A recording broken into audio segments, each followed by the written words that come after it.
Hello and welcome to episode 265 of the Random Nintendo Podcast. I am Jason. I am Angel. I am Kevin. And I gotta say, there were a lot of routes we could have gone with this episode's title. We're calling it Big Screen's Debut because we'll be sharing our first impressions of the Switch OLED model here at its launch weekend. But if it... What? That's what we went with? That is. You know that because it was in a text chain. But if it wasn't... But to your point, Angel, there were other options because if it wasn't for a hardware debut superseding everything else, we could have easily called this episode something like, I don't know, like Ball So Hard because we have impressions of Super Monkey Ball Banana Mania and Season 3 of Knockout City. Or we could have called it Sora Nara Smash Bros. In tribute to Sora joining Smash Ultimate as its I absolutely would have vetoed that.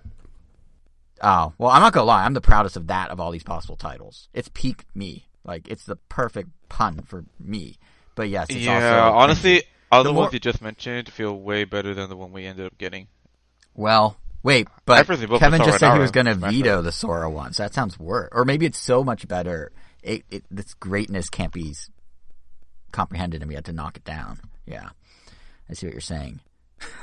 But alas, there is only room for the one title. So it's going to the literal biggest thing of them all, which is this new hardware, which is where we're going to begin today's show. But if something else I mentioned tickles your fancy or, you know, everyone out there listening and you simply can't wait, we do have timestamps on the blog post at randomtail.com for this episode. But yeah, I guess on to that. I mean, how are you guys doing? Everything good in it's a big gaming week in general with Metroid and the OLED and new Knockout City season. I feel sick. That's unfortunate. Are you sick or do you just feel... I just feel sick. It's starting to get cold in LA. And so, like, it's not necessarily, but I get, like, flu-like symptoms, but it's not necessarily, I do not have the flu. So I get, like, the runny nose, the hoarse voice, that kind of thing.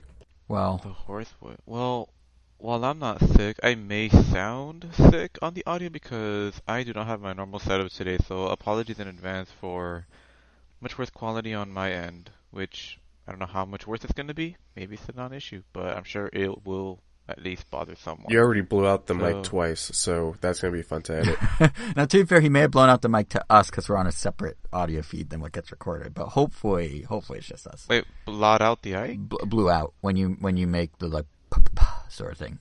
Uh-oh, yeah. Yeah, I mean, I do that all the time. Anyone that listens has heard me papa a million times. So. Oh, yeah, I do it too. We all do it. Oh, I would know. Yeah, you edit it all. You definitely know. But yeah, so I guess all those disclaimers aside, for lack of a better way of putting it, I guess we could jump into the OLED. I think I'm the only one that ended up buying one, unless one of you surprised me and didn't mention it. That is correct. Nope, okay. I am not buying one. So that's fair. At most, it's the dock. For the LAN? Wait, why? But you have a LAN adapter. Why would you need... to buy? I said at most if I were to buy something from it. Right. But I'm saying why would it even be the dock? You have that covered, unless you're getting a second dock. You can never have too many docks, but I mean, why would I want to willingly keep using a dongle when it's already built in? It's just one less thing to worry about. Because you already bought the dongle, plugged in the dongle, versus having to unwire and go buy $100 dock. Maybe. I mean. If I play Smash Brothers here or at home, like I'm always presented with the same issue. Like I need a way to play with the LAN connection. Okay, I see. Because you do move around a lot. Yeah, I literally play Smash Brothers online in 3 different locations regularly.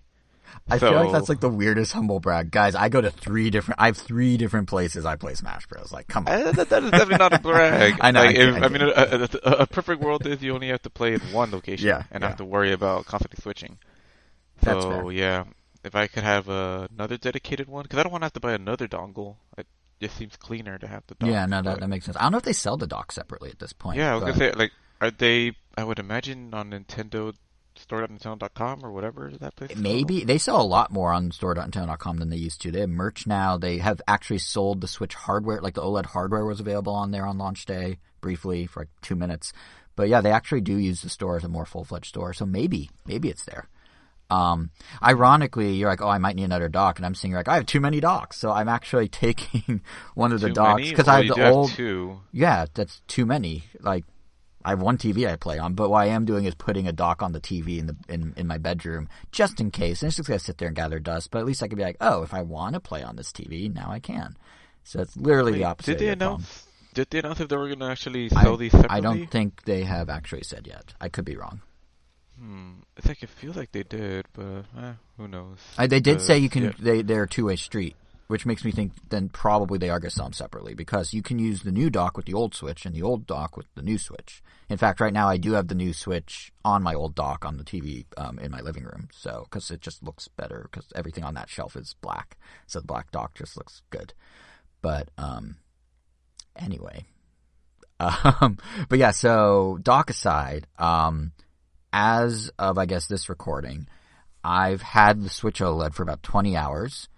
Some of which I admit I was sleeping during, others I was working. A few hours I spent on this podcast, but so to be very clear, these are early impressions of the system.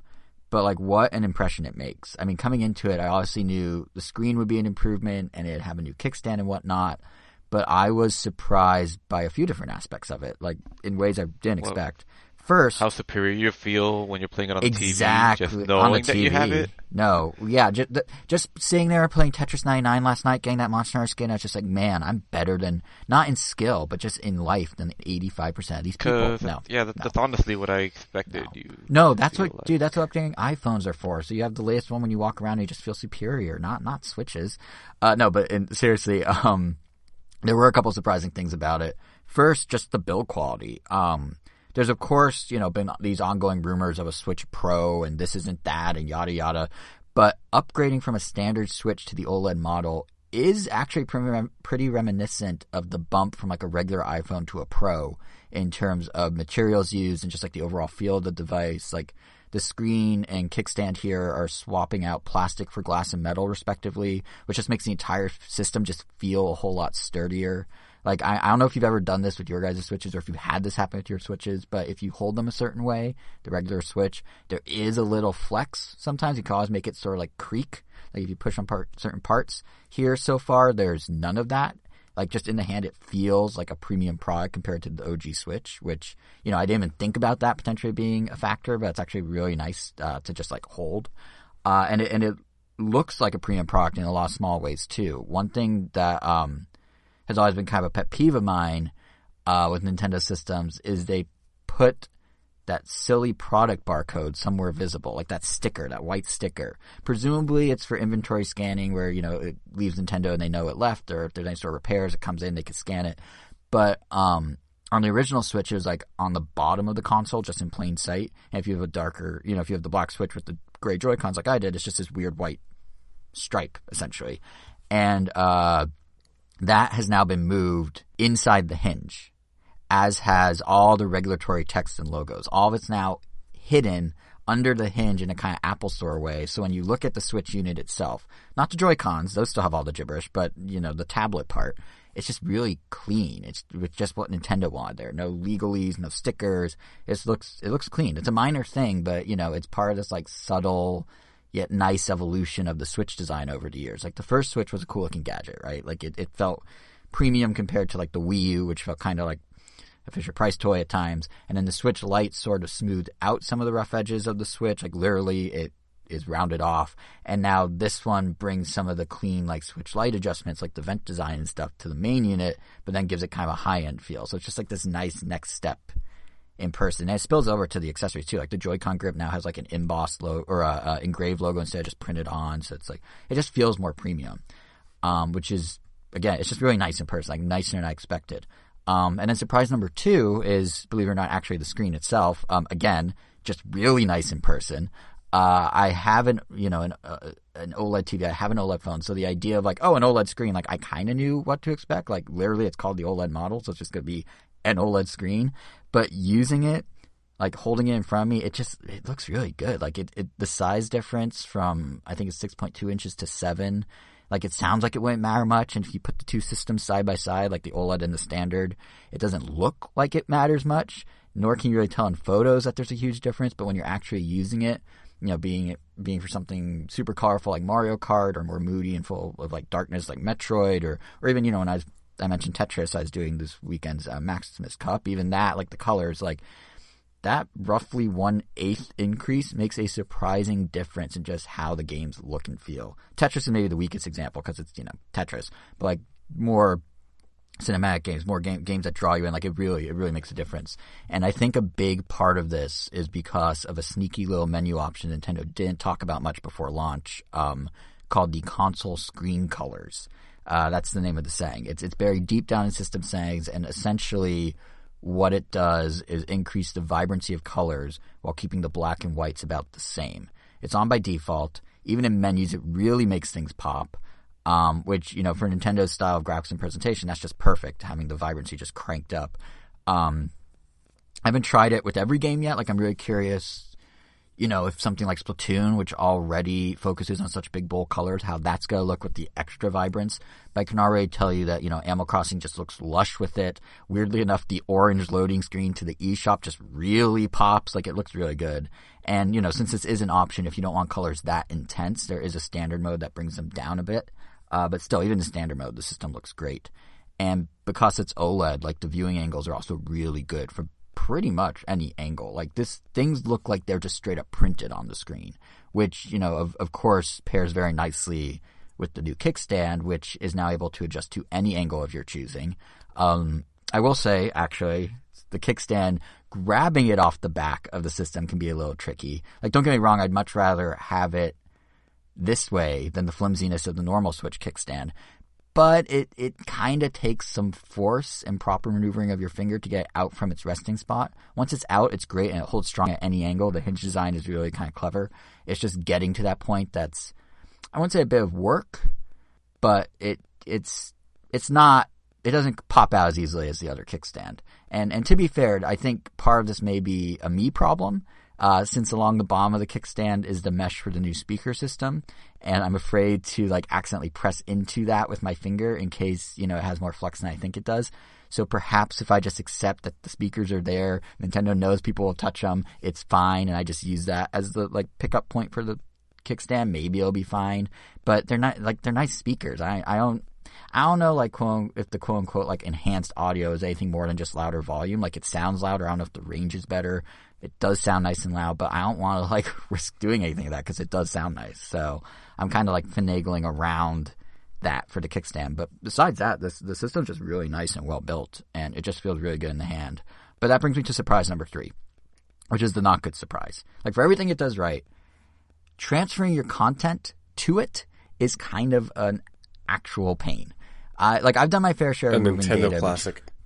Well, here's the thing. I've done my fair share of moving data between different Nintendo platforms, including multiple sets of 3DSs, and those were kind of one and done. Going from the Wii to the Wii U, having your little Pikmin march along, that's kind of one and done. Here, it's like a Nintendo classic in the sense of it's the most convoluted, backwards. It's something like a 4-part process, and it just takes way too much time and has all these weird risks associated with it. So, first, the easy part. When you start up a new Switch, it lets you, right in the initial setup, choose to import from another console. So, you go grab your Switch, you send off the data as the source console. Cool, that's great. However, what you're sending is actually not all your content. What you're sending is your Nintendo account associated Switch user profile, its save data, and a record of your purchase software on that account. When the transfer is done, you still need to go to the eShop and then re-download all of your old purchases and DLC. And as far as I can tell, you have to do it one by one. I did not notice a download all option. So then the next logical thought... kind of what I went through. Right, because you do have to do it. But you had a different situation because they erased yours, right? Kind of, yeah. So it was still... Oh, you're right, yeah. I did have to transfer an account, but I still have to re-download everything. Yeah, which almost makes sense because your one Switch got erased. But even then, yeah, you didn't see a download all option either, right? Which seems like a weird oversight. Yeah, I did not. Which, yeah. Yeah, it's strange. But then, so the next logical thought would be, if there's no download all option, if we both have to re-download all our stuff, okay, what if all your games are on an SD card on your old Switch or on the SD card you use in your old Switch? Can you just plug and play? No, you cannot. If you insert an SD card associated with your Nintendo account from your old Switch, it tells you it needs to delete all the game data, and you still need to re-download everything. Which I don't even know. Like, what it fortunately does is it keeps your album screenshots and videos, and it keeps your save files that you may have on your SD card. But anything not custom to your specific Nintendo account, anything not tied directly to your Nintendo account, needs to be re-downloaded. Which makes zero sense because the data on the SD card is DRM'd to your Nintendo account. The reason it knows that you need to re-download it is because you're like, oh, this is JSR, which is, my Switch profile or whatever, but it's a different Switch. So if it can identify me, and on the Switch it identifies me already as that Nintendo account, I don't understand why the SD card can't just go cool and switch over the games, but apparently it can't. And it doesn't stop there either. That's the thing. If you have other people's accounts on your Switch, say if you're doing Ring Fit like I was with my girlfriend, and that person doesn't have a Nintendo account tied to their Switch profile, you cannot transfer them over by default. Instead, you have one of two options. You either get them a proper Nintendo account, which not a big deal necessarily, but if you don't want to do that, and you don't want to essentially sign them up for Nintendo's newsletters, you can make a child account under your primary one and put that person as your child. And if you go the child route, Nintendo insists on a 50-cent temporary credit card charge to validate you're truly an adult, because apparently only people over 18 can have credit cards, which is not even the case. But whatever. It's Nintendo's little safeguard. But there's still more than just that. So far we have, you have to re-download your games. You have to set up separate accounts. The last piece of it is, say you have an Animal Crossing New Horizons island. For reasons really not clear, that doesn't go along with the transfer. Instead, what you need to do is download a special app from the eShop to move your island in full from one Switch to another. Or, if you have Switch Online, you can seemingly do a cloud backup, and then download that backup on your new system where you're, re-registered. The catch being you have to do the island backup inside the game, not through the Switch Online standard interface if you hit the plus button. So again, kind of convoluted. But if you're like me and didn't initially realize any of this, you instead will do your system transfer before remembering the backup or the app, panic that you lost your island days before, this new Animal Crossing Direct with its big updates and announcements, manage to, on your old Switch, re-sign into your old Nintendo account with a new system user profile that then erases your playtime record for Animal Crossing, but luckily keeps the data, reassociate the Animal Crossing save data sitting on your old system with that Nintendo account, and then hopefully maybe I'm afraid to actually go and check enable iCloud backup, or not iCloud, Island Cloud backups, and download them to your new Switch, which is where I'm currently at. I need to see if that actually upload and download. But yeah, that's messy. Like, the fact that half of my impressions of the Switch OLED... I'm pretty sure you really you liked that, just doing all of that. No, actually, It would annoy. I feel like other people would be annoyed, but I'm sure you thought it was just part of the wonderful Nintendo experience. No, because I've been spoiled by outside Nintendo. Like, if you buy an iPhone and sign with your Apple ID, stuff just downloads and your data is just there. Like, you have to hold the iPhones together or whatever, but it just works. And I know if you buy an Xbox and sign to your Microsoft account, it's all just there, especially now that they have, obviously, xCloud, and you can just start streaming before it even downloads. So this just feels archaic, even by Nintendo standards, because it used to be one and done. Like, the 3DSs are one and done, the Wii U was one and done. The fact that there's so many layers to this and it's so convoluted is just it didn't ruin the experience by any means. This is all a day one thing, but it was just wow, this is like an hour and a half of work to do when you get the new system versus just doing it in the background. But once you're past that, I was starting to tear up, guys. No, but once you're past that, it is pretty smooth sailing, and all the pros I mentioned about the system do come flowing back really quick, which does ultimately kind of lead to the question of, is this OLED Switch worth an upgrade? Should you do it? And I feel like in the past, with how console cycles used to be, it would just kind of be yes, no. But nowadays, I feel like the answer isn't as binary as it used to be, if that makes sense. Because obviously, looming on the horizon... this one was the clearest one yet, because it was, do you actually even use? Well, it is and it isn't. Because, if you use it in handheld, there's enough here. Yeah, let me hear why it isn't. Yeah. So I feel like the problem is, obviously, looming on the horizon are always future iterations that maybe do more.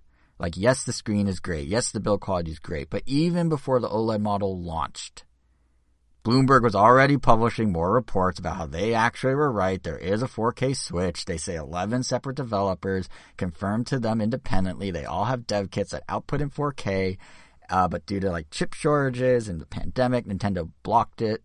that release. They kicked it all down the road. They're doing the OLED instead. And then hours later, Nintendo made a very rare choice to publicly refute that report and say there is no 4K Switch. And then Zynga, one of the companies cited as having a 4K dev kit and who is currently working on Star Wars Hunters for the Switch, so they do have a Switch dev kit, they put out a statement saying they don't have such a 4K kit, they just have a regular dev kit. And then separately, people discovered that Nintendo, interestingly enough, filed 2 patents for AI-based upscaling of graphics to 4K, which lines up with the technology that Bloomberg half a year ago reported was going to end up in the 4K Switch. That has yet to materialize. All of this is just very reminiscent not of console cycles, but of something we tossed around on the show before, the idea of like iterative updates to existing systems, like we see with smartphones.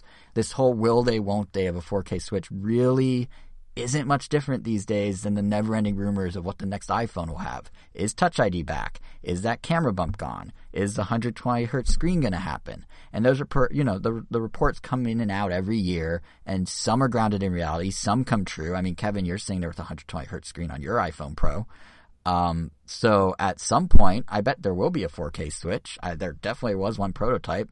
Maybe there are dev kits, and whether it comes next year or early 2023, like Bloomberg now seems to kind of think, or never, who knows, but this idea that the Switch can be iterated on is what I really think is going to make or break if the OLED model is going to be right for you. Because it's like an iPhone upgrade at this point. The older the device you're coming from, the more you're going to get out of this update, assuming you use handheld mode whatsoever. Like for me, I'm coming from a day one launch edition of the Switch. I'm coming from the Switch that has the original battery life capacity, half of what every Switch sold from, summer 2019 onward has, when they updated the battery. So for me, it's not only this amazing screen, it's not this better kickstand, it's not stronger speakers and better build quality, it's also essentially doubled battery life. So I'm playing catch up with something from 2 years ago, but it makes this very comprehensive package of a upgrade that feels almost as big as a 3DS XL was to the 3DS. And, there's obviously no 4K TV support. I would have loved to see that, but this for handheld is still a huge leap if you factor in every little nip and tuck and change they've made since day one of the Switch, which is all here. But if you do have a 2019 revision, if you find that your handheld needs are kind of already met, because maybe you mostly play on your TV, which I think is what you were getting at, Angel, then, hey, take another spin around the Switch rumor wheel, like the 4K, is it going to happen, is it not? Because or whatever Nintendo decides to do next with the hardware. Because, this OLED model isn't reinventing the system. It's just a lot of nice quality of life improvements if the way you use it in your life matches what the improvements are targeted towards. So I will say this, though. If you have a chance to go to see how good the OLED screen actually is, take the look. I would be very surprised if you're disappointed by it. Like, it's so good. It's surprisingly, I did not expect it to be that good. But in terms of whether the system's right for you, it is binary in the sense of if you don't use handheld mode, you don't need it. But if you're using handheld mode on a Switch you bought a year ago, it's a little less compelling than if you're playing on a Switch from 2017 with half the battery life. So I think we're going to see more of these kind of iterations too. Like, even if you come from a Switch Lite to this, like adding TV support and having a much better handheld experience, like this makes it seem like a huge upgrade for you. So it really, it's not as simple as like, if you own any Switch, you upgrade to this. If you don't, you don't, or whatever. It's just kind of like, it's interesting because there's always different points of entry, just like when you see a new iPhone come out now. So that's kind of my assessment. So do you think these editions, or if they do end up doing more, because this is the OLED edition, Yep. Do you think they would do another, I guess, tweak, but be like, nope, the other one doesn't have an OLED screen because that's for the OLED edition? Like any future. Don't think they're going to go backwards in that regard. I think it's tricky because I don't know what they would add that justifies taking away the OLED, right? Because like, you can argue maybe they make a Switch Lite that has an OLED and doesn't have TV mode still, so it doesn't have the dock with LAN and whatnot, and doesn't have the kickstand and whatnot. But I don't know how you justify, if you're Nintendo, hey, here's a Switch that actually has a worse image quality. Because even when they did like the 2DS and it looked like a doorstop, like the screen was still actually pretty good. It was still comparable, if not better, than the screens they used on other 3DSs. So it's hard for them to move backwards visually, I'd say, but it's easier for them to move backwards with features, if that makes sense. Like, because when you look at it side by side, it still has to look comparable, or else you will feel like you're getting the lesser product. So right now they are angling this as the premium, which is why, you know, it has probably the better build quality and why it has all that, like the kind of high end feel. But I wouldn't be surprised if give it a year or so and the regular Switch is phased out entirely, and you have the Lite and the OLED as kind of your two. Like I think that's certainly possible. Because it's a $50 difference. So if this is a way for them to kind of, you know, they start selling it higher, they bring down the price to the price of the old Switch when they phase out the old Switch. They kind of, in a way, they're not doing a price drop, but they're kind of doing a similar you get better value for your money type of move. Because the Switch, outside of a European currency adjustment, has never had a true price drop. So this is kind of a way for them to continue to never have a true price drop if they just sort of rotate things. But we'll see. Yeah. I don't even know what features it could add outside of 4K, to be honest. But that's for Nintendo to determine, not us, fortunately. So, but yeah, that's a lot of my portion of what I've been playing, or playing on, as the case may be. I do still have Super Monkey Ball to talk about, but I don't want to monopolize our entire what we're playing segment too much here. So do you guys want to jump in? I know you've both been doing Knockout City Season 3. Do you want to talk about that a bit? Yeah, I mean, Knockout City is on a new season, which is always cool, because I was kind of surprised just by how much effort goes into, like, I guess the theming and even just like the animations and the costumes that they put in. And this week's, month, however long seasons usually are in Knockout City, is cyber themed or hacking, which we haven't seen a hacked. new buff.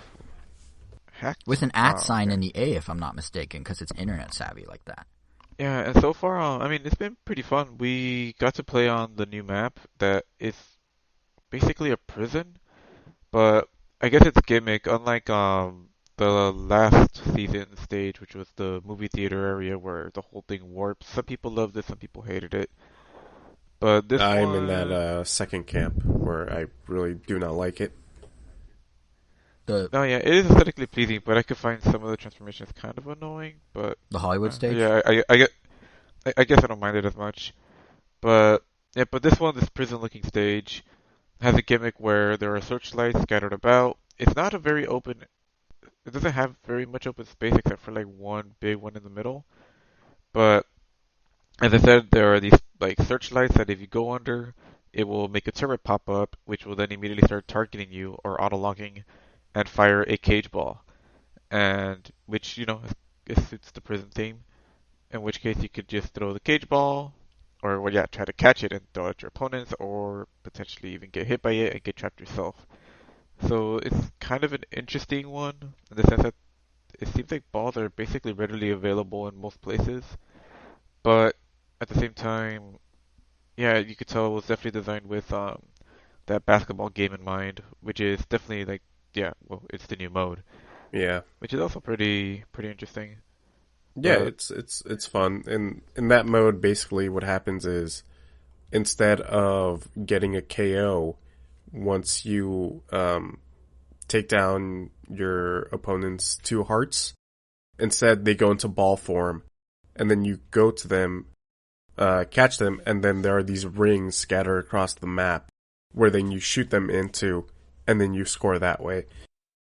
And if you're not fast enough to do it, your opponents will break out of ball form and replenish 1 heart. So you're going to try and do it as fast as you can. It's cool. It's cool they're leaning in on the ball form stuff, because I feel like that's something that they said early on, be strategic, throw your teammates around in ball form, do that. But I feel like in actual gameplay, it was kind of underutilized, the concept. So it's cool that they're putting more emphasis on it now. Yeah, every now and then, especially when you need to catch up, because, and this is an issue that I have with the game myself personally, but definitely when you need to catch up, once like your opponent's 8 and your team might be like 2, it's like, okay, we might as well go into ball form, because there's no point, because ball form does get you the automatic kill even if they have 2 hearts. Yeah. But yeah. In this new mode, in this new mode, it's actually very dangerous for yourself to go into ball form, because if you go into ball form and your teammate throws you, you're already in ball form, so your teammates can just throw you into a ring to score. So it's very, very dangerous. Definitely, while before it was very risk-reward, it definitely now is way much more of a risk. Mm-hmm. Yeah, and not to mention you also have like the discs themselves are constantly spinning, so there is like a small chance, but there is a chance that your opponent can actually miss and hit the rim. Oh yeah, resulting in no one getting a point, which is definitely kind of anything because like points are inevitable, but this is like the first time that we've had something where there's like a chance that they might throw you from far away and like, oh, cool, nothing happened, which has resulted in games in this mode go into overtime or just like running out of time altogether. Like, I don't think I've ever had this many games go to the 5-minute mark, like back to back, just because you have to throw them, you have to hit them twice with the ball, then you have to chase them down and pick them up after the ball, then you have to shoot the ball, and you may not even make it, depending on where you shoot it from. So you kind of have that to deal with. That's one thing that it sounds like, because it might go in overtime less so. That's one thing I actually really appreciate about Knockout City is, like Rocket League also does this actually, but having a time limit on your multiplayer match and knowing exactly when it's over.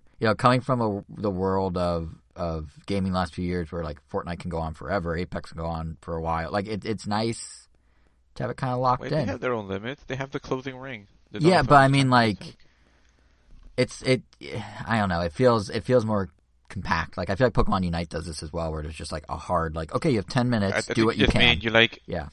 You like that games have shorter time limits. Yeah, it makes it easier to like, if your team's not doing well, you can reset sooner, and if you are doing well, you just gotta try and. I don't know. I think I prefer the like bite-sized, like compact feeling that some of these have versus like the sprawling, never-ending multiplayer of other games. If that makes sense. No, yeah, it makes sense. Yeah, you ain't got time for that. Well, there's only so much time. Or whatever you say, Angel. Say your catchphrase. Do it. Do the catchphrase. Do the catchphrase. No. Oh, okay. So when you guys originally talked about this game, I didn't really have anything to say about it because I wasn't playing it. But I'm having this issue. Oh, excuse me, my voice gave out there at the end. I'm having this issue with this game where matches will usually end up incredibly lopsided. Where very, very rarely will I have a match go where the two teams, my team and the opponents, are evenly matched. I don't know how you guys have been doing in regards to those games, but it's starting to get very annoying for me. Where I guess I really play online against randos. Usually it's just playing in our own group, and we usually do a good job of eventually finding like some matches that are really, really close. But obviously, like if it's like myself, Nigel, and like my brother in one team, things will end differently. But I haven't had that experience as much, Kevin. We that same group one night, it was just 3 of us, so we actually went online like as a team of 3 against randoms, and we won every game but one, which is the best I've done in an online game in I don't know how long, which was extremely rewarding. But like 8 out of 10, let's say there were 10, roughly like 80% of them were actually quite close, within a couple points of each other. So maybe we just got luck of the draw. I do know playing solo the few times I had that, it's hard to like match with people of similar skill, but at least when we were a team, we were actually pretty strong, and it felt pretty balanced. It's this thing where usually I will go into a lobby and I will see 3 of the same crews, and automatically that's like, okay, well they're playing as a team, and then I will either get 2 randoms or a pair from the same crew, which sometimes that makes it easier, but at the same time I feel like this game shouldn't be pairing 3 randoms against an entire crew. I don't know if that's indicative of the player base. Maybe that's dwindling. Regardless, there will be then times where will be 3 randoms against a crew, and they're not very good. To the point that we're just destroying them, and that's no fun. While the feeling might be like, damn, we're destroying them, at the end of the day, I'm not getting any sort of challenge. So I don't know. I feel like they have to tweak something about the matchmaking. Yeah, I get the feeling based on nothing like tangible, but I get the feeling that they seem to value crews as a concept more than the individual player stats of the crew. Because they make the street, like the form a crew and all that such a key part of the game. Because I think they value the fact that communication is so important in terms of who has the ball, who's passing who, all that. Which you can do with randoms. There is voice chat, but I think they really put emphasis on the crew to the point that when they matchmake, because again, when we were a crew, we were put up against a lot of crews opposed to randoms, and like when me and the two other guys did. And yeah, I just get the weird feeling, like I was saying, that they don't necessarily look at individual player stats like your KDR, which is your knockout death ratio or things like that. In fact, they don't look at that when they matchmake. They just kind of go like, who's a crew and does that crew tend to win or lose, and then just kind of toss them out there, which isn't, to your point, Kevin, enough if you're trying to jump in by yourself and do something. Yeah. Yeah, kind of whack. It's great when you're playing with friends, though. Oh, sure, absolutely. When you're playing as a crew, yeah, it's really fun. But I don't know. There are times where I just like playing by myself, and yeah, no, totally. Getting pup stomped is pretty annoying, and it's happening more than frequently, whether I be on the receiving end or giving it. Yeah, I was gonna say, like, does it actually also bother you when you completely destroy another team, or you don't mind that? Oh no, yeah, it bothers me. Like, sure, it's fun going 10-0, but like I said, I'm not being challenged at all. Like, put me with somebody who has around my same, KDR. And maybe sometimes, yeah, you're playing against somebody who absolutely doesn't know how to play. But even then, that's like, it's like if me and you were to play Smash Ultimate, where you're just going to destroy me no matter what. It's like, is that really fun for you? Pretty even. I mean, that's how it always goes down when I play. It's definitely not fun for me. Yeah, that's what I'm. It's exactly that. It's like, oh, okay. Yeah. Angel's not really getting a challenge out of it, and I'm not having any fun being destroyed by this Bowser who just kills you in 3 hits. Yeah, that makes sense. It's reasonable. It's and that's something that can make or break a game ultimately. Because if enough people feel how you feel, Kevin, and decide to only play knockout in private matches or never play again because they maybe don't have the opportunity for private matches, that will ultimately hurt the player base, and then it perpetuate the problem among people who previously didn't have it, because now they're stuck in that situation, and it's kind of like a downward spiral from there. So it can make or break it. I get that for sure. So it'll be interesting to see where the player base goes, I guess. Or hopefully they fix it. That's the ideal, right? Well, we'll see. Don't get me wrong, I'm still having loads of fun, especially the games where I am evenly matched with another team. That's great. That really feels like, oh man, I can't wait to see some esports for this game.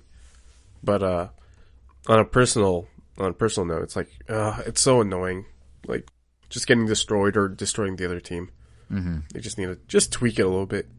You and I were actually talking about something you just said before we started recording, Kevin, which is the idea that is there potential for this to be an esport? Because like EA is trying so hard to build an audience for this thing. I mean, it's part of EA Play. It was free with Amazon Prime Gaming last month. Like, they're really, they do the free up to level 20, and then there's not really like traditional gotcha stuff that requires money. Like, they're doing everything they can to grow the player base. I do wonder if there is opportunity in the future for this to have a league or do something bigger than just kind of what it is now. The potential is there. Yeah, put it on the main stage of Evo. That'd be sick. Yeah, just now that it seems like Evo and Smash have parted ways in some level, throw Knockout City there instead. Easy. Main event, grand finale, done. Yeah, doesn't be cool to watch in a competitive setting. Yeah. There's something there.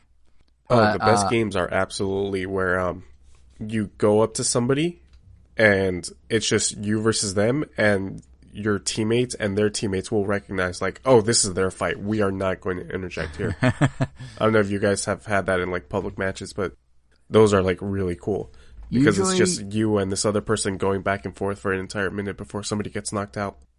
usually for me, when those happen, it's not because my teammates are like, oh, we're going to give Jason this moment. It's because my teammates don't notice that I might botch the moment. But no, when you get that volley going and you're passing back and forth and like the ball's charging up like between you and the opponent, it can get really intense. It's fun.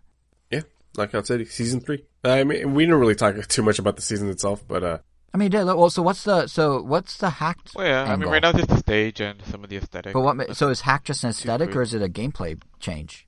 No, there's absolutely no gameplay changes. It's literally just an aesthetic change. Okay. They didn't introduce a new ball or anything like that. They did keep the Hollywood map, which I thought was interesting. I thought they would have taken that out of rotation.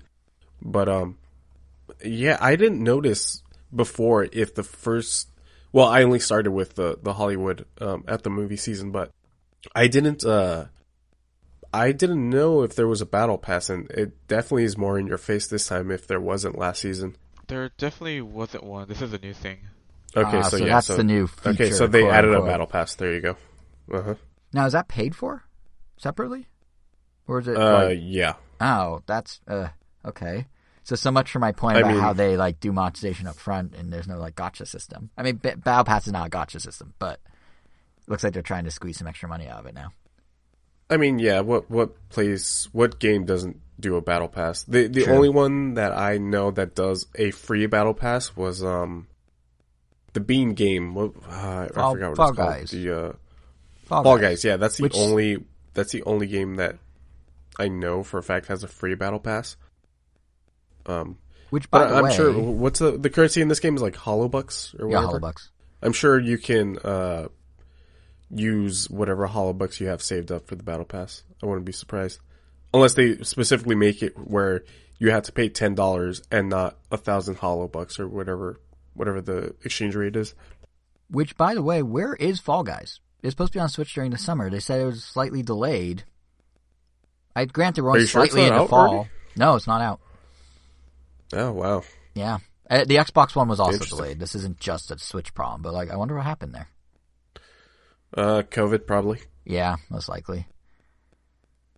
Which actually is also kind of responsible on some level for Super Monkey Ball Banana Mania, which when we get to, once we're done with Knockout City, was developed apparently entirely remotely during COVID, which is kind of interesting. But I don't know if you guys have anything else about Knockout City before I jump back to... Yeah, no, it's more Knockout City. It's always a good thing. For sure. That's all I got. Angel, I don't know about you. Oh yeah, that's pretty much it. Still fun. Still gonna keep playing it for sure. Don't really see it running out of steam anytime soon, but we will see.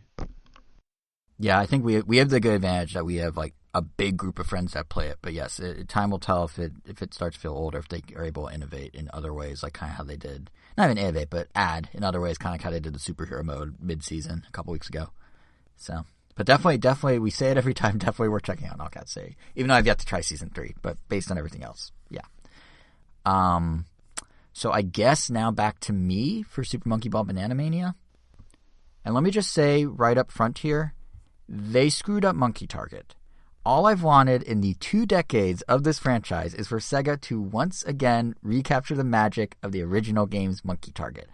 Like I made the joke on Twitter, but it's true. Part of the Monkey Ball lineage these past 20 years is the simple fact that they can never get Monkey Target right in the sequels.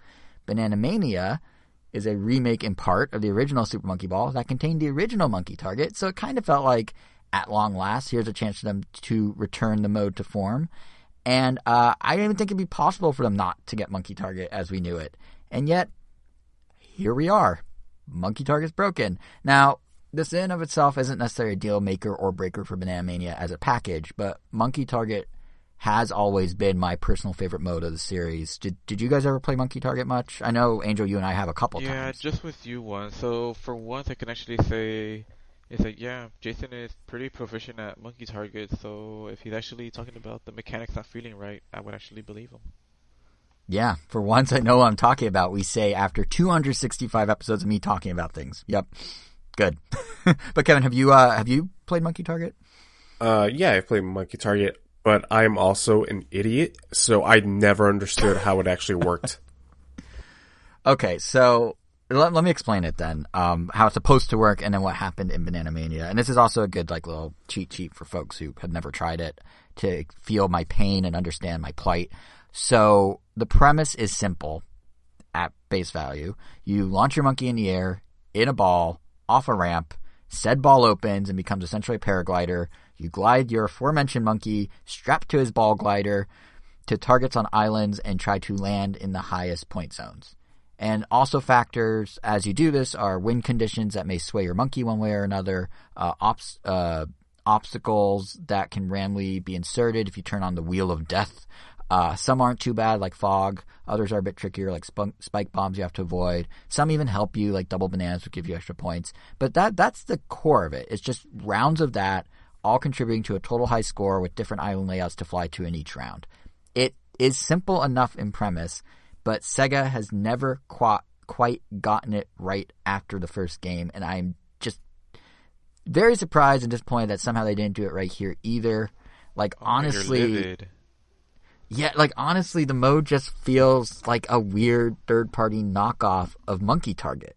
Like, I went back and watched some footage of the original on GameCube, and I don't know. This one just feels more, like, sterile. It feels kind of janky. Like, the ramp has view obstructions as you roll down that the original didn't. Like, I don't know why they would do that. The water actually somehow looks worse than in the GameCube one. It even, like, lacks the personality of small touches. Like, there used to be a blimp flying in the background with, like, a Dole logo. They've taken out all the Dole product placement, but there's no blimp. Where's the blimp? But, Kevin, to your thing about not knowing how it works, the problem here is more than just that it looks kind of off, is the physics don't make sense anymore. So the way you used to maintain airtime with your monkey is you time when to launch the ball and open it, and then you sort of like, not exactly bob and weave, but you kind of have to control your pitch and yaw. It goes really fast, like it just goes, and then you kind of have to like stabilize your monkey as you go, kind of bobbing a bit. Here, well, first of all, there's not even the sense of speed. Like, Monkey Target moves fast normally. This one's slow. But also here, weirdly, when you open the ball, which you don't have to do later, you wait till it starts falling, you then kind of tilt back on the control stick the tiniest amount, like just a hair, and then that just kind of stabilizes you, and you, like, very slowly get to the target if you're lucky. Because too much, and you lose all your momentum and fall into the water. Too little, and you lose all your momentum and fall into the water. Like, it's just, you literally just hold the stick back, and then he just kind of floats there slowly. And it's just, I don't know, it's just so different. And, like, the game doesn't explain this difference in mechanic. I figured it out by reading other people's comments online, because I thought I was crazy, and maybe I forgot how to play Monkey Ball. But for once, it's not me. It's, you know that me, like, is it me or is it the children? For once, it's neither. It's Sega. Sega screwed up. But it just feels kind of like, I don't know, it just feels so unreliable compared to the old system and kind of broken. And it just is a bummer, because I really thought this was the moment. Monkey Target was back in HD. Like, people could come play it on the nice big TV, and my GameCube's still hooked up, but it looks really stretched on a, 55-inch TV or whatever. So yeah, Monkey Target was a bit of a letdown, and it's perhaps the most egregious example of what's going on with Banana Mania, but there are other instances where things are just slightly off. Like in the Monkey Fight minigame, where you literally just whack people with giant boxing gloves to knock them off a stage in like a top-down perspective. I noticed you can no longer move and punch at the same time. Why? I have no clue, but it kind of drastically changes the mode. Even in the main game, where you're just trying to slide a stage around to roll your monkey to a goal, like I couldn't help but notice the perspective felt different. And sure enough, I went and read some interviews, and it's actually more zoomed in, the camera, than it was in Monkey Ball 1, 2, and Deluxe. So they borrowed the camera from Banana Blitz HD, which is the one we got on Switch a couple years ago, and then they sort of just slapped that camera system on top of levels that were designed for the more zoomed out perspective of 1, 2, and Deluxe. So there's a lot of oddities about this, but if you zoom out for a sec, there are probably a whole host of reasons for how this all came to be. I mentioned that they developed it remotely entirely in COVID, which that's a feat in of itself, to be fair. And also, I think because everything's being recreated in the Unity engine instead of them using their old in-house Monkey Ball engine that's then up-resed into HD or whatever, that also is probably a part of the problem, because they had to essentially recreate everything as best they could versus remaster what they already had. And whatever the reason is, I'm not like excusing it, but if you can get past it, like, it's just, this exists, this is how it is, but you can get past that, it does become incredibly apparent that, figuring out how to make it fit an engine that was assigned to them aside, the developers put a lot of love and care into Banana Mania, and like, they really tried to make the best package they could, and there's a lot to like here, because at its core, it is a remake of Super Monkey Ball Deluxe, which in and of itself is sort of a remixing of the first 2 Super Monkey Ball games.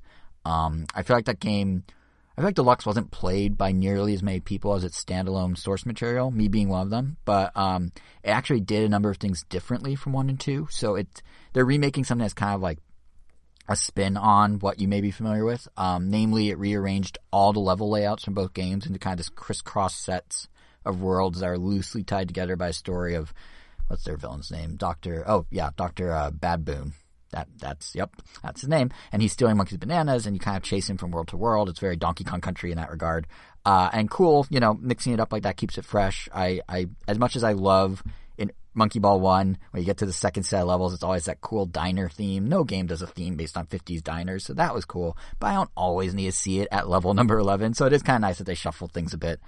The downside is the difficulty does feel a little more scattershot as a result of the shuffling. Like they intermix some pretty easy courses and some pretty tricky ones in almost kind of a haphazard way at times. But for the most part, the shuffle works pretty well. And that becomes apparent that the way, if you dig deeper into the game, it becomes apparent that basically what they did is they took what worked well in Deluxe. They took the changes in Deluxe, and then they just kind of elevated them. So one thing that changed in Deluxe is they removed the life system within sets of levels, along with the corresponding banana bonus stages used to collect bananas to up your life count.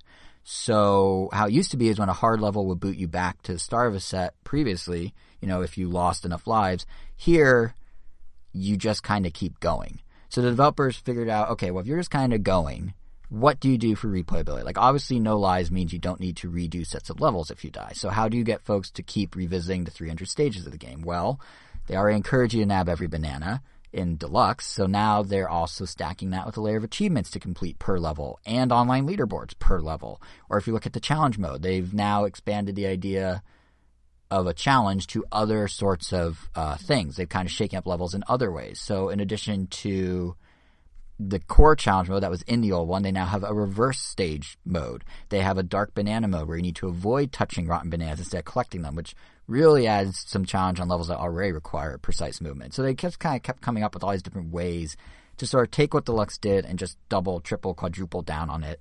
In terms of quadrupling, like the cast in this game, I mean, Deluxe went from like 4 to 6 or something like this. Here, Sega just went all in with character crossovers that, we've been talking about for a few episodes leading into this episode. And that too even has its own gameplay loop of sorts, because Banana mode introduces a point shop in which everything you do earns you points that can then be accumulated and spent. So the missions you complete in per level, collecting the bananas, the being a level without failing one time, all that gets you points that then get you some of these characters. And it doesn't stop there either. They added like accessibility features, like there's a helper if you get stuck, there's a slow-mo option, there's the ability to bring back the jump feature from Banana Blitz HD. They've added a photo mode that is actually kind of similar to Mario Odyssey's, and it lets you even change like the monkey's facial expression. They made an entirely separate set of online leaderboards for the 12 party games, some of which are slightly different riffs than if you play them in local multiplayer, like Monkey Target. For the online leaderboards, they use Monkey Ball 2's formation option, which means you're actually flying 5 monkeys at once to rack up the most points possible. Again, it has the weird physics, so it's not like it fixes Monkey Target, but it's a nice little riff if you want to try and do online competition, at least in leaderboard form.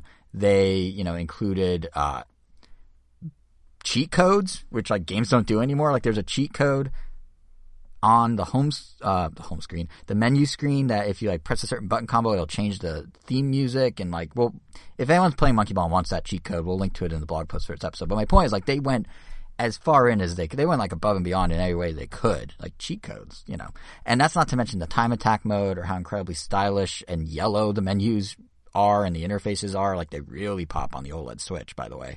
Or how they offer the entire original soundtrack as a $5 DLC download, or if you bought the game's digital deluxe edition for $50, it came bundled with that soundtrack along with classic character skins of all the characters, how they looked in the original Monkey Ball. Or if you're like me and bought the physical anniversary edition for $40, it came with a neat art book that highlights every entry in the series, even that weird Wii balance board one. Like the point is, there's no shortage of content here for a $40 game. Like they left no stone unturned. They even went as far to kind of Smash Bros. Itself out with, unlocks and DLC of other Sega characters, and oddly enough, Hello Kitty, and like they really tried to make this feel like a celebration of Monkey Ball and a fully comprehensive Monkey Ball experience. So as long as you go in knowing this isn't quite the Monkey Ball you knew, the physics are a little different. Monkey Target's basically a lost cause without a patch. Perhaps some of the polish of the earlier Monkey Balls is missing due to what I assume is budget constraints or side effects of developing remotely. I don't know. But if you go in knowing all that and are willing to accept that, it's still a fun time. It's still a fun celebration of Monkey Ball. I want to make the pun. You can maybe still have a ball with it, but I'm going to restrain myself, but I didn't because I just said it. But anyway, yeah, no, it's still an enjoyable package at $40. There's just a lot of disclaimers you need to know going into it. So that's kind of where I'm at with Monkey Ball. I haven't even played all the 12-party games and obviously haven't gotten through all 300 levels, but just as I've continued diving in, these are kind of the takeaways at this point. So that's Monkey Ball. It's maybe in a way a true Monkey Ball experience in that it can't reach the highs of the game that started it all, but it's probably the closest they come in a while in many ways. So yeah, isn't that a little disappointing? What? The series is always going to be chasing that high. Yeah. And which makes a celebration of the series. This chasing the high makes sense. But... What? No, never mind. Yeah, I agree that it's the first one was so good, and I think it hit at just the right moment. Because there's even little things I didn't mention, like if you look at the first game, when you win a level, I remember when I was a kid, I was like, whoa, like they dropped the confetti down and stuff, and I was like, whoa, that's like pieces of confetti. Like it wasn't, I was like, look at the GameCube's graphics. Like it wasn't just like an overlay of like a single stock image or a single thing that animated a single way. They're like individual pieces of confetti. They fell differently, and I was like, wow, the power of the GameCube. This one goes back to just like one clip art thing of confetti that keeps playing over and over. Like it's not like particle rendering like it was before. So like even little things like that, like I think just the amount of attention Sega's willing to give the franchise and kind of the money they're willing to pour in. I wouldn't say they're cutting corners because the confetti thing's so minor, but you notice. Like it's not as high on the totem pole of Sega as it was. So they're doing what they can with the resources they have, but definitely corners were cut. Yeah. So, and I know the confetti thing's the most petty little thing to point out, but it kind of embodies it, I think. So anyway, I did mention Smash Bros. When saying that they're kind of it's doing a Smash Bros. Thing. And as we turn to the news, here we go. There's really no bigger story, let's be honest, in the Nintendo world these past 2 weeks. News story, obviously Metroid and the OLED Switch are stories, but there's no bigger new news in the past 2 weeks than Sora. And here we are on a podcast with a guy who's super into Smash Bros. And a guy who's super into Kingdom Hearts. So I feel like I need to shut up and just let you two talk about this, at least at the start. So like, what did you guys think of Sora finally being here? Disappointed and indifference. That's kind of that would kind of sum up my impressions on Sora as a character being in Smash Brothers. Stepping away from that, I think it's a great character to end Fighter Pass on.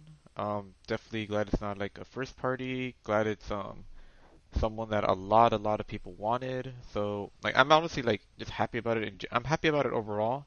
But personally, like I was like I watched the announcement live with some friends, and my stream was a little ahead of theirs, and we all knew that. So I was like, all right, I'm not gonna say who it is. That way you can get that reaction, like genuinely. But since I got to see it first, like as soon as you see the key and like the Mickey symbol and stuff, like the first thing that comes out of my mouth is really, like pretty much like that. And they hear that and they're like, what did we get, a Fire Emblem character? What did we get? Like, they were already like expecting. I like how they all default to Fire Emblem as oh no. And they're both like huge Kingdom Hearts people, so they were losing their minds. They were doing all that, and so like it's so cool how that a lot of people are happy. But like we've said many times, and I think like we've all said this. Like we're already way past the characters that I would have really wanted to get in the game. Like so I don't think they could have put anything in there that would only just make me happy, but it's just not plausible. So I don't know. This was the best choice they could have done, honestly. But just as a choice, personally, that's kind of indifferent. Kevin? It's another sword fighter for me that looks annoying to fight. And Kevin, you're a Kingdom Hearts person. Did you freak out like his friends did? No. So. Wow, that was very flat. Okay. Excuse me. So from like a fighter announcement perspective, I'm same with Angel. I am a little mixed. I think it's an alright choice. I'm absolutely happy for the people that have wanted him in the game since forever. I mean, like Sakurai even said it himself. Mm-hmm. That Sora was the most requested character back when like Smash 4 was released. And I was a little surprised because I didn't think that he'd be in after Sephiroth was included. I think I even said it on this podcast that when Sephiroth was announced, that to me killed any chance that he'd be in there. So, I mean, yeah, I was a little surprised that it was him. But that being said, I've always thought that Sora would have been a good addition. And, I mean, yeah, what better way to finally include him than as the last fighter for this game. That being said, I'm sure that the reason that he's the last fighter is because they had to go through some legal hell to get him included. Yep. Yeah. So I'm happy for everybody, like Angel said. I personally would have wanted somebody a little bit more out of left field because my voice. You're right. Yeah, I would have preferred somebody a little bit more out of left field. I know there was always those rumblings that like the Doomslayer would be his own character, not just a Mii costume, or like Master Chief. And while I never believed Master Chief, that definitely would have blown my mind a little bit more than a Sora announcement. Mm-hmm. Like, I don't know what fighter at this point would have blown my mind. Nothing has come close to Joker being announced, and like that might be bias, but come on, like to everybody, that announcement came out of nowhere. Yeah. Well, see what you did there. Is that something from the came out? No. Anyway. No. That you'll never see it coming. Yeah. Oh, right. Yeah, nobody ever saw that coming. Say what you will about Sora, everybody wanted him. It was the first surprise, but yeah, there you go. And like Angel said, it's not a sword, but a Keyblade, so it's just another sword fighter. But like, yeah, overall, I like that he's finally being included. Sure. The irony of the most requested character in the game actually also being an anime sword fighter. Go figure. Yeah, I think. Well, first of all, you made an interesting point about the hell they had to go through with Disney to get to this point, and it's glaring how little Disney itself wanted to do with this. Like, sure, we got the Mickey ears on the Keyblade, but like they swapped out like stacked background artwork in the Hollow Bastion stage that would normally show Disney characters for like a wooden toy boat.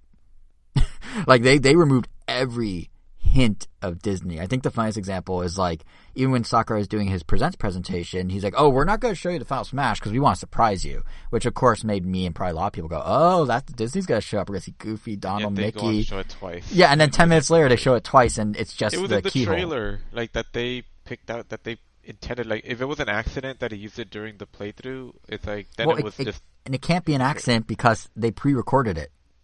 Someone would be like, "Hey, exactly, Sakurai." Yeah, no, it was silly, but it seemed like they're building towards, we're gonna have Disney, and then again there was no Disney. Yeah, it was just made more obvious that there was no Disney. It seems like it must have been a mistake because it didn't really read as a joke or anything. It sounded kind of sincere, and it ended up making the Final Smash feel underwhelming for people that don't play Kingdom Hearts.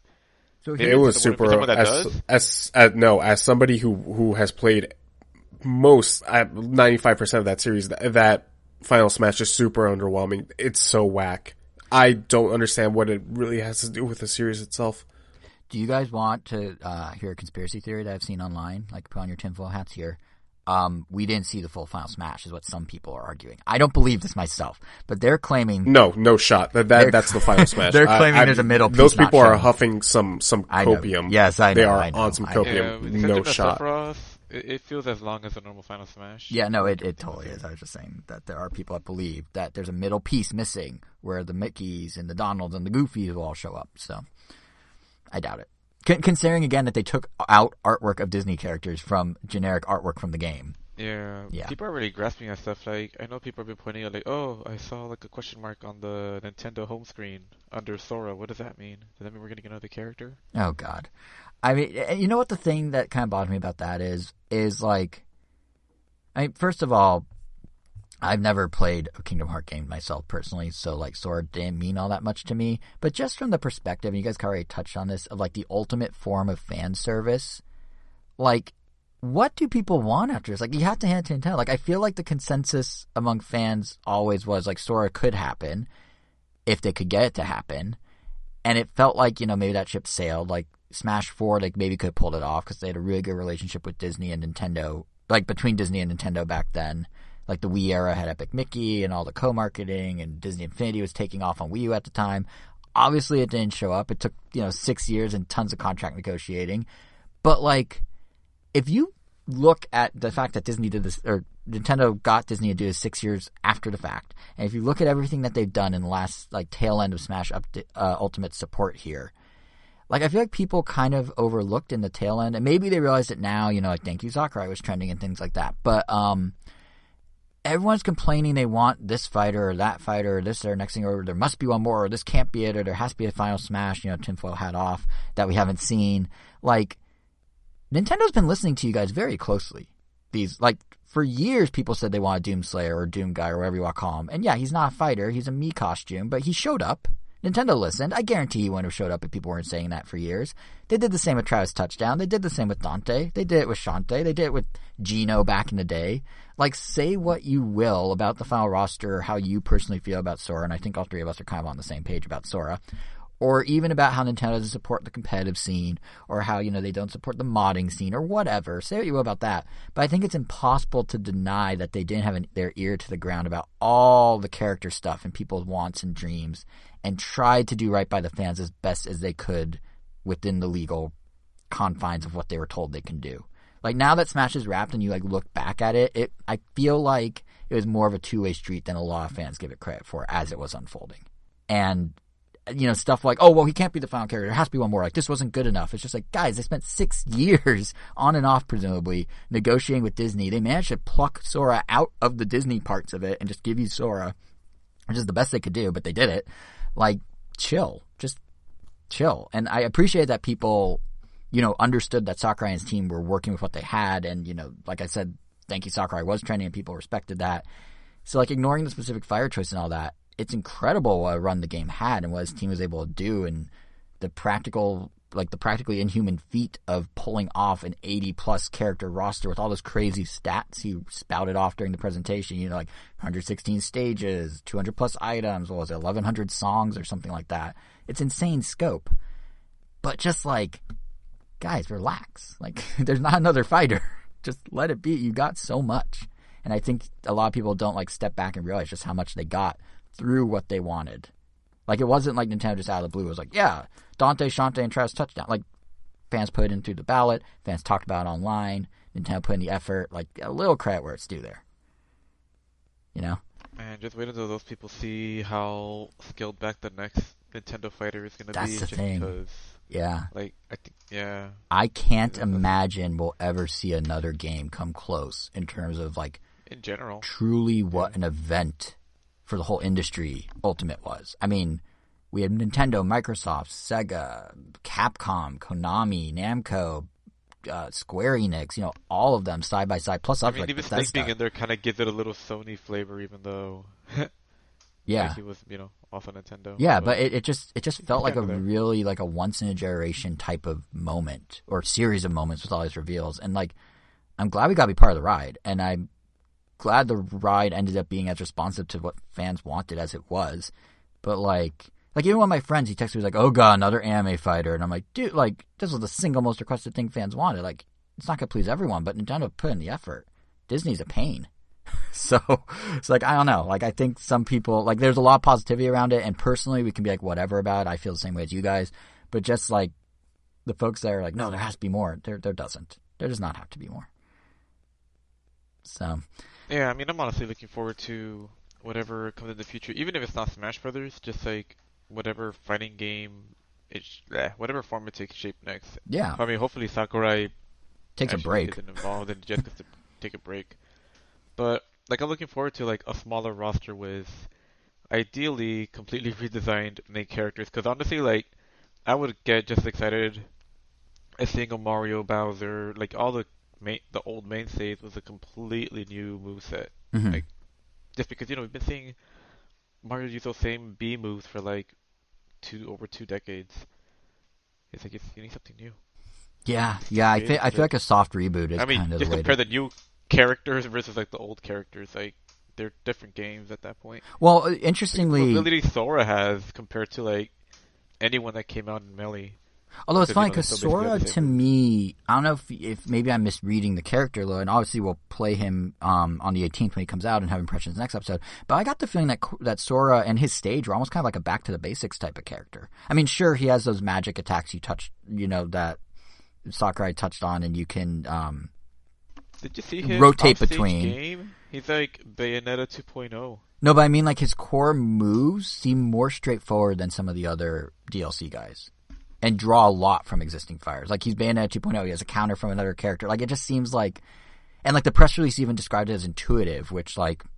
I don't remember them ever describing a DLC fighter as intuitive in the press release. Like, it just seems like they're trying to kind of have this all-inclusive fighter at the end that isn't scaled back in scope, but just is a little, like, easier to grasp, I guess. Even his stage, like, it's pretty straightforward. It's just a floating platform with a platform and some backgrounds. Like... By crazy end of Smash standards, this does almost feel like kind of a scaling back to basics, sorta. Unless you think I'm totally misreading it. I definitely don't agree. Okay, that's fair. I mean, he just doesn't have a bar gimmick. That's about it. Yeah, I mean, and he kind of does because he has the rotating magic, but it's not quite. Yeah, I mean, I would say the rotating magic itself is like.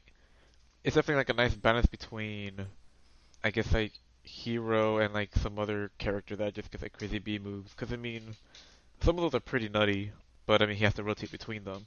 Not to mention he has basically infinite airtime with like his being able to side B multiple times after up Bing, and not to mention that like pretty much landing any hit with him results in a 3-hit combo, whether it's in the air or the ground, making it like. Yeah, he seems kind of a nightmare to fight. Bayonetta already does kind of all those things, and she's already, like, no matter how good you are, she is just not fun. Like the game literally becomes not fun to play when you're playing as Bayonetta. Is she banned from competitive play? No, she's not broken. She just makes the game boring. I see what you're saying. Because it's kind of like fighting Sonic, because it feels like there's a very little engagement, because she could attack you while remaining safe from any attacks from you, and you pretty much have to like chase after her. She has literally zero reason to ever approach you, and if she hits you, she gets like incredibly high reward for basically very little risk. Same thing with Sonic. Mm-hmm. He could just kind of like zip back and forth. Like it's ironic that the fastest character in the game usually results in the slowest matches that usually end up in timeout, just because he just has to zip in there, hit you, zip out. And this is kind of how Bayonetta is. Sora, luckily, doesn't seem like he'll at least have the luxury of like zipping in and out, but he does seem to have just like a lot of the same kind of retreating nuances that do make those kind of characters annoying. I'm sure, but conversely, they are really fun to play. So, that's all that matters at the end. Have fun. Doesn't matter if you're making your opponent like punch their couch or something. So having fun, that's all that matters. Yeah, no, I agree with that idea. Given when we were talking before about Knockout City and the lack of challenge or there being challenge, and yeah, I play you at Smash pretty much whenever we hang out, or at least used to, and I always lost, but it was still fun. That's all that really matters. But you did, Angel, touch on. If I may interject, yes, you may. I think we've already talked about his specific announcement. From a Kingdom Hearts fan, I think he looks amazing. Seeing how they adapted his skill. So from the trailer, they obviously wanted to hit upon some nostalgia, so they used the Kingdom Hearts 1 model of Sora. Mm-hmm. But oh my god, they included the skins from KH2, from KH3, and they even included the Timeless River skin from Kingdom Hearts 2 when you go into the Steamboat Willie world. That like hyper stylized like cartoon. Yeah, that one was cool. Yeah. I even never playing game. I was like, oh, Steamboat Willie, that's an awesome nod. Like that was cool. Yeah. So from a Kingdom fan perspective, that's it's awesome. I recognized so many of his moves that were on display. So like his 3-hit combo is ripped straight from the game, and it looks exactly how it would look like both when you're in the air and when you're on the ground. He has the aerial sweep as well, and the Sonic Blade. And when you do the Sonic Blade, you even get like the little lock-on reticle that you would get in the game. That was super awesome to see. But like even some of his smash moves look exactly like some of his abilities. Like I'm pretty sure that his Slapshot move from the first Kingdom Hearts is like his side smash attack. And I was like, it was that Leo meme where like he points at the screen from Once Upon a Time in Hollywood. I did that so many times. I'm actually not too crazy that they chose Hollow Bastion as the stage. It is cool that they added like the landscapes to the game, like in the background, and that definitely brought back memories of like traversing that area of that world. But I feel like they could have chosen a much more visually appealing area. I personally think that like Traverse Town from the first game would have been cool, or even Twilight Town from the second game would have been much cooler and much more like visually stunning.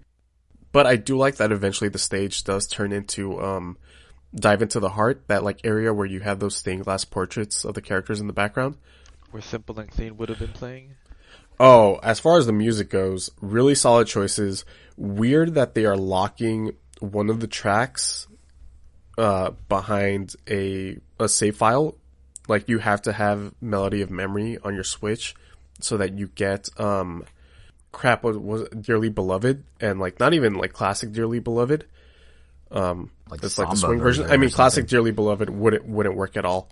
And it's an absolute travesty that they don't have any form of any of the Utada Hikaru themes from the games. I'm sure it was out of their hands because those songs just don't belong to Square Enix. I'm sure they belong to whoever Utada recorded them with.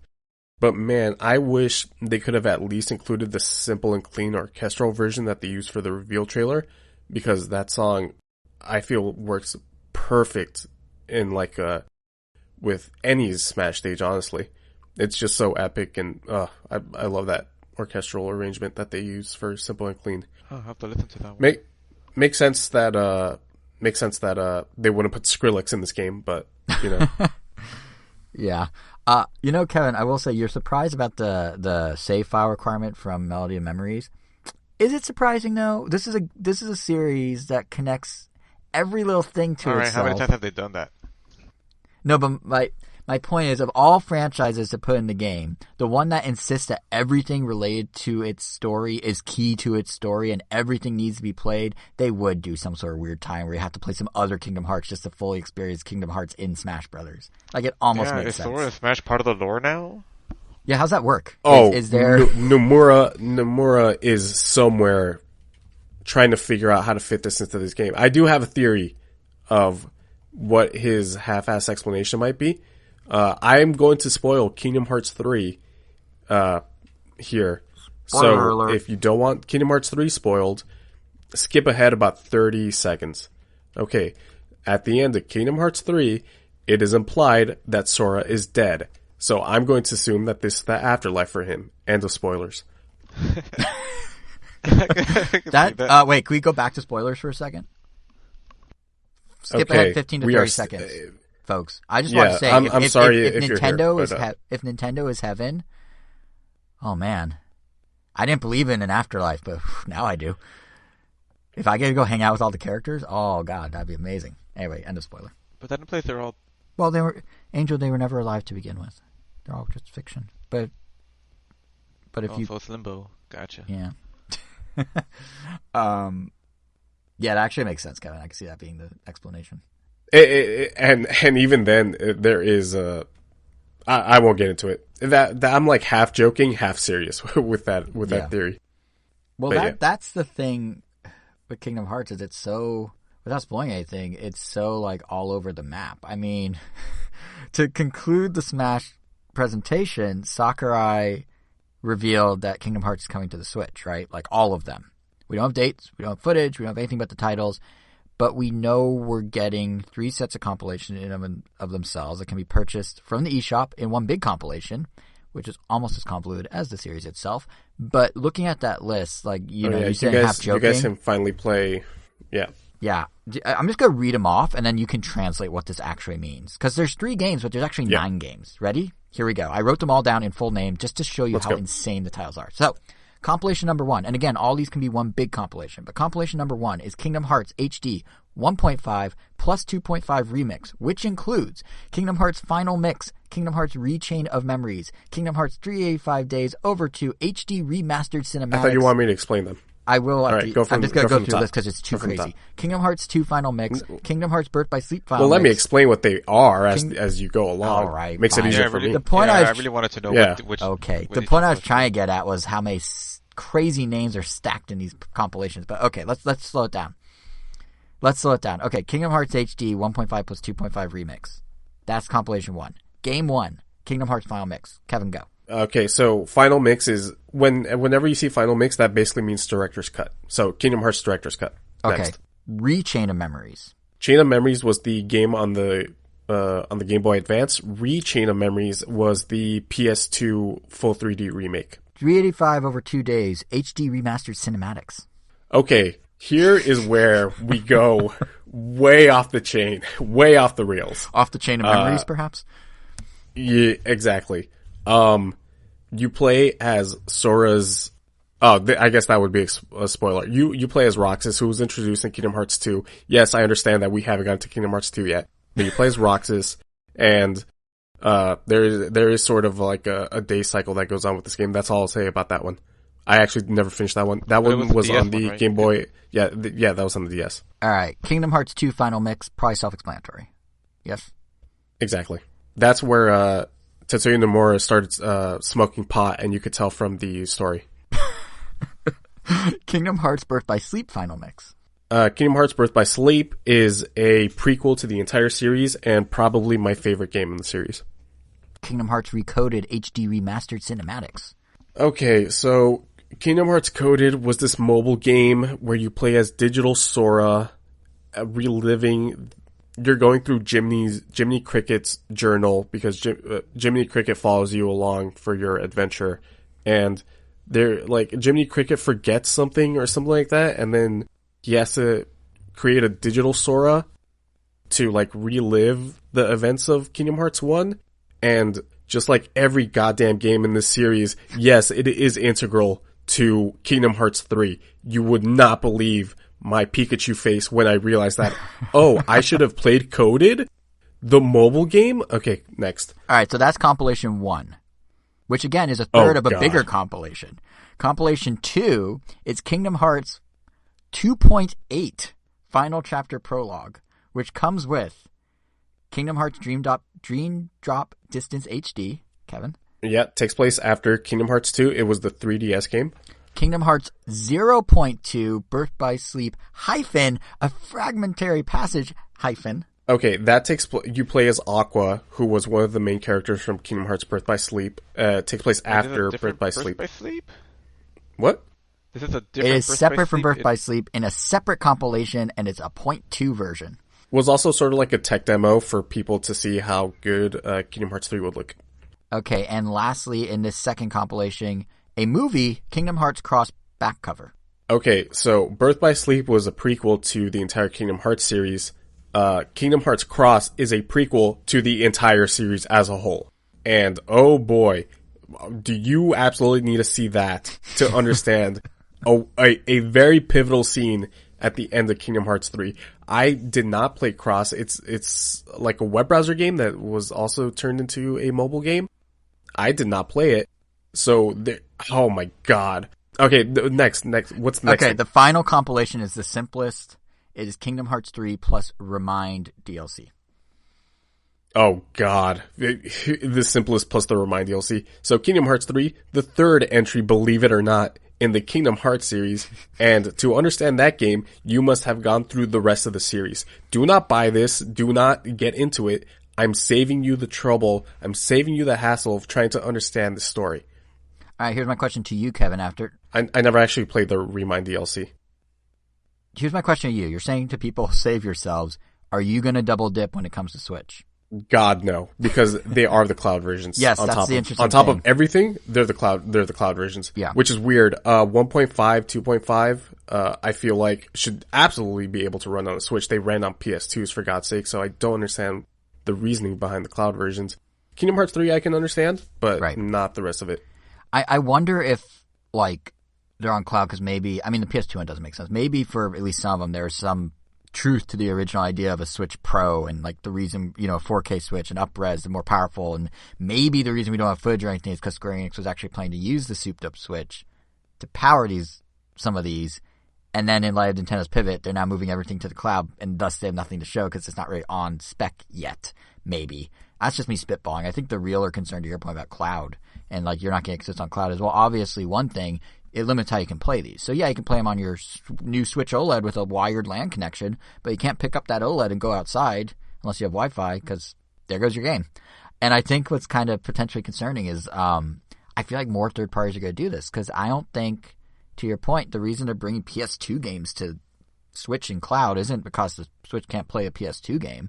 I think it's because for publishers, it kind of saves money, and it's another way to cut costs. Like, for them, it means no need to figure out physical distribution. It means they remove friction of consumers being like, oh man, 9 Kingdom Hearts games, I don't have the storage for that, because you don't need storage. It's streaming.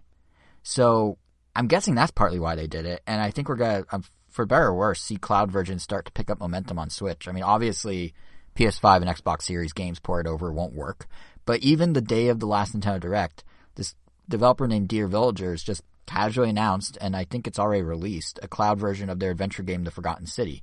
No big tie-in with Nintendo, no hubbubaloo in a presentation. It just happened, like any game would come to the eShop, except this one's in the cloud.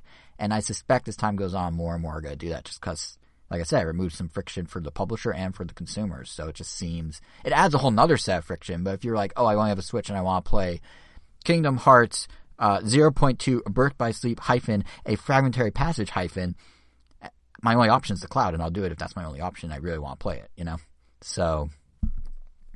Speaking of cloud, yeah. Cloud, who most people might know from Super Smash Brothers, makes an appearance in the Kingdom Hearts series. Hear that, everyone? Kevin tells you not to buy Kingdom Hearts, then tells you Cloud is in Kingdom Hearts. So I think you're all going to be buying Kingdom Hearts.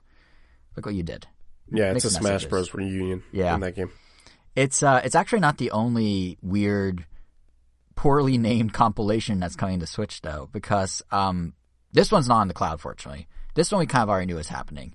But Grand Theft Auto, the Trilogy Definitive Edition, was announced in a weirdly similar way to Kingdom Hearts, where they're just like, hey, it's happening, with no actual footage outside of like 15 seconds of character art animations, and no details outside of it'll have refined visuals and gameplay enhancements, but it is official now, and it is coming out later this year on Switch. I think we talked about when it was rumored, like, what would this look like? Would we care about it? Is it going to do well? But I find kind of interesting here, and maybe it's just me, is there's 12 weeks left in the year. Less, actually. There's 10 weeks, realistically, that they could release this thing. It's out within 10 weeks, and they don't have any footage, not even a screenshot. Like, don't get me wrong, I'm really into this faster marketing cycle that has kind of come out of the pandemic. You know, Metroid Dread going from existing after 15 years of not existing to out in 4 months almost to the day is really nice. And it's cool for movies and music as well, like just the faster turnaround of stuff. But like, if you're revealing something in 10 to 12 weeks, is it weird to have nothing to show? It's not like the game could be that deep in development still. Like, what are they, we should be able to have a sense of what it looks like. Like, they should know what it looks like. Like, what's going on there? Like, I'm sure a month out we will see what this game looks like. I'm sure, but then why not just wait 5 more weeks and announce it a month out? Like, it's very strange how they did this. Like, to draw up the hype, I guess. But I guess I feel like the rumors. It's weird because like the rumors happened like a month and a half ago, which we talked about at the time, and then it went silent. And then Rockstar today or Friday was basically like, "Yup, it's true. And then they're going to go silent again, and then the game comes out. The only reason I can think of that they maybe announced it now is because they're delisting some of the older games on digital platforms in preparation for this. But again, I don't know why they didn't sync that up with at least like a trailer.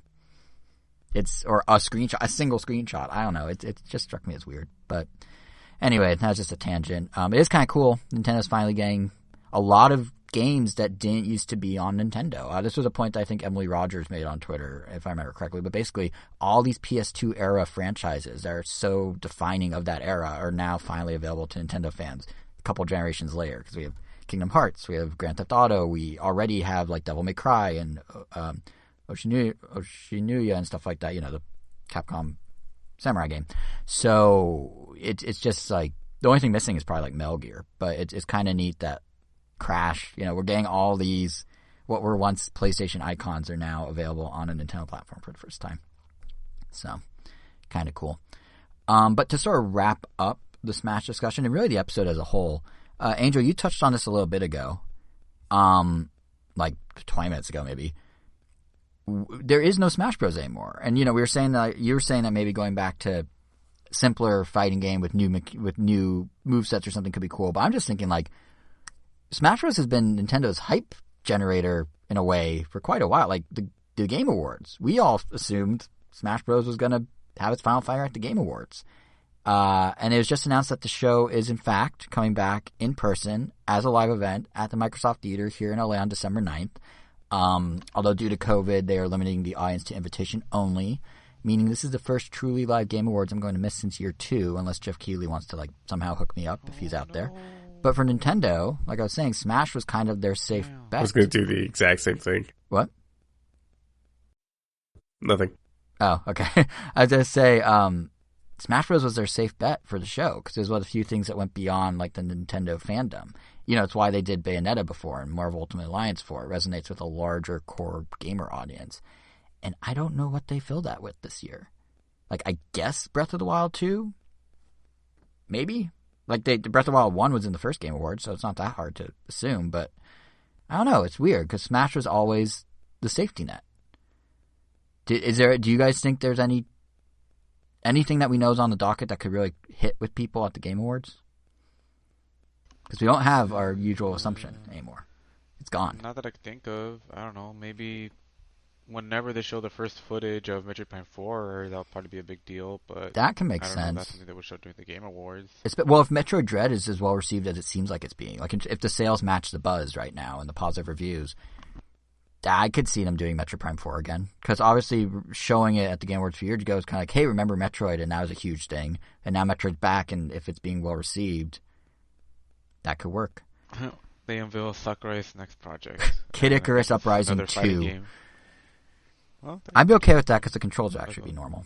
The Metroid controls were always fine. What?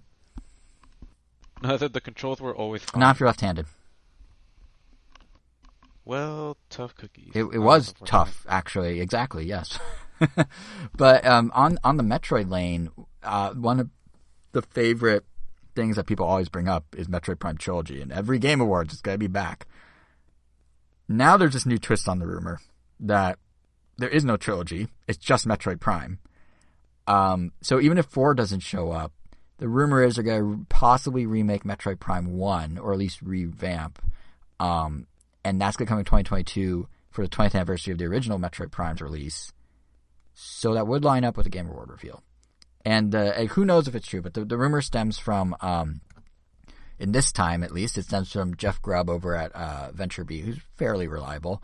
But it also has kind of the backing of old rumors stand by Emily Rogers and a few other journalists. And essentially, what's being said now, which take it as you will, Trilogy wasn't ever truly Trilogy. They were discussing bringing over the Trilogy as standalone, maybe re-releases.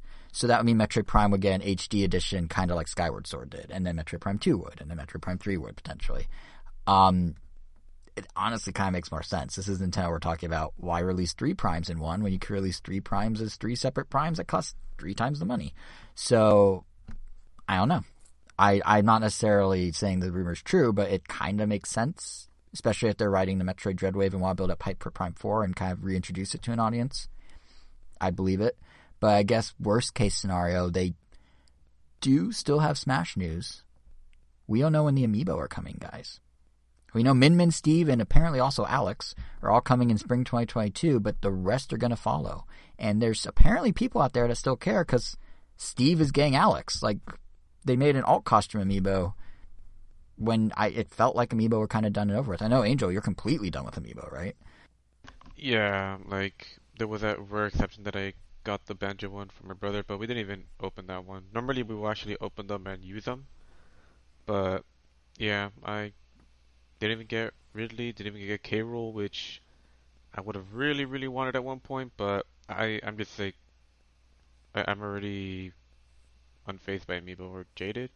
I'm jaded to them, whatever the term is. Yeah, but yeah. And Kevin, you've been long done with Amiibo, haven't you? Yep. Yeah, I remember you giving out a bunch of yours here on the show. Although I will get a Sora Amiibo in 2024 when that's released. 2024. Yeah, that probably is when it's released. I mean, and that's kind of funny thing is we were talking about how like Smash is over. Not really. There's still Amiibo for another like 2 years. So by then there'll be another Smash. I mean, I know it's over in a main way, but I'm just saying like it's not like the news cycle for Smash Bros has officially stopped. There's still Amiibo coming. Yeah, but none of that news will ever be. No, of course not. Gargantuan. It will never be. And it'll never be at the Game Awards. It will barely hit the radar. Yeah, absolutely. Like, that's what I'm saying. Yeah, and kind of along the lines of things that will never be at the Game Awards. It would be kind of funny or interesting if Nintendo used this massive audience of gamers to formally promote Super Nintendo World to a broader crowd for the first time. It is coming to LA in 2022. They finally announced the Donkey Kong expansion for the Japanese park, which is coming in 2024.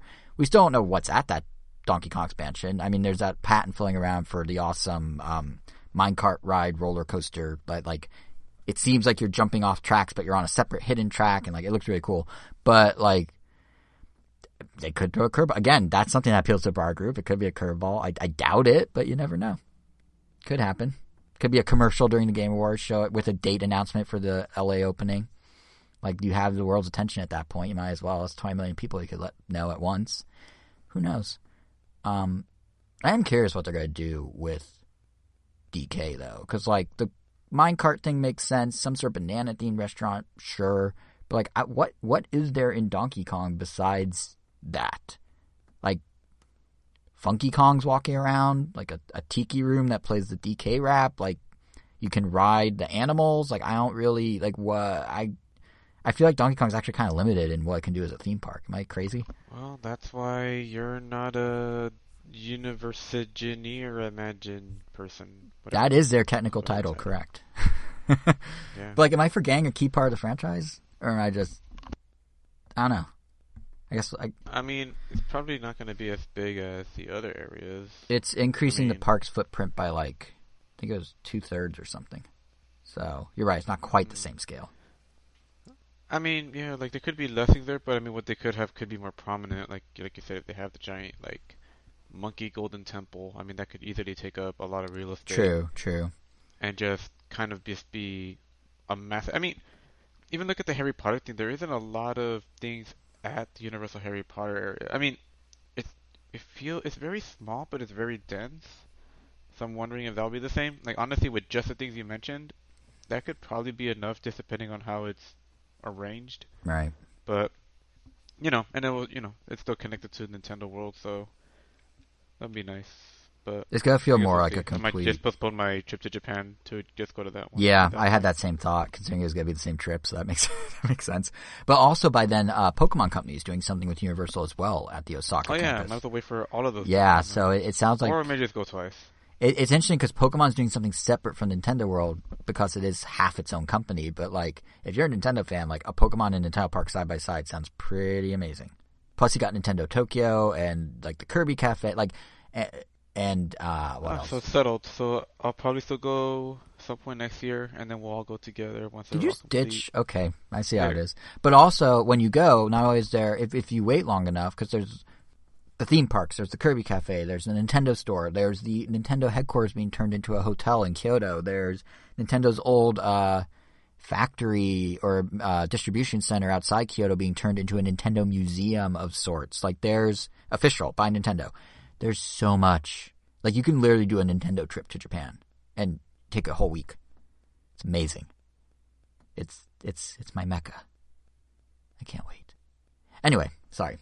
I think unless you guys have any other... Don't you have an actual mecca? What? Israel, I guess, for us Jews, yeah.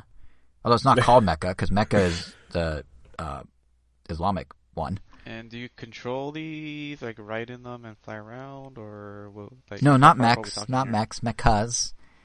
What you think? You think all? Yeah, wait, when I said that Jews have Israel as their Mecca, essentially, you think that every Jewish person climbs into a robot shaped like the country of Israel and walks around? Not shaped like the country, just like Gundam.